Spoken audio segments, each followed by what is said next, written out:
अस्सलाम वालेकुम दोस्तों, कैसे हैं? उम्मीद करता हूँ सब ठीक ठाक होंगे। मैं हूँ मोहम्मद अली। आप देख रहे हैं इस्लाम की बातें। आज हम बात करेंगे यकीन और खौफ। जब ना मिलने का खौफ सताने लगे तो यकीनन दुआएं मांगा करें। जब आपको उम्मीद हो कि आपको कुछ नहीं मिल रहा तो अल्लाह ताला से मांगें, बल्कि खौफ से पहले अपने रब से मांगें। अगर आपको कुछ चाहिए तो अपने सिर्फ और सिर्फ अपने रब की ज़ात से मांगें।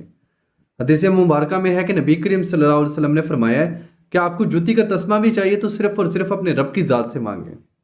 जब सब्र ना आ रहा हो तो जाए नमाज उठाएं, अपने रब के आगे सजदा रेज़ हों, अपने रब के आगे सजदे में रोएं, गिड़गिड़ाएं, उनसे माफ़ी मांगे अपने गुनाहों की।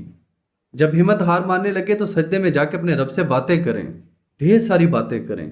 अपने रब से अपनी हर परेशानी उनको बताएं, अपने रब को हर परेशानी बताएं, अपना हर दुख रब से शेयर करें। जब सुकून ना पहुंच रहा हो तो तहज्जुद पढ़ना शुरू कर दें। आपके दिल को सुकून नहीं मिल रहा तो तहज्जुद पढ़ें। तहज्जुद में अपने रब से मांगें, गिड़गिड़ाएं, अपने गुनाहों की माफ़ी मांगे अपने रब से। जब इसे तसल्ली मिलते देखें तो कुरान पाक पढ़ें।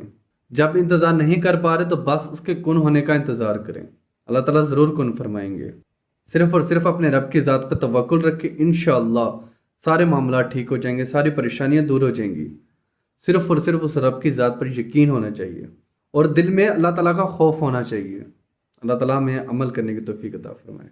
जज़ाकल्लाह।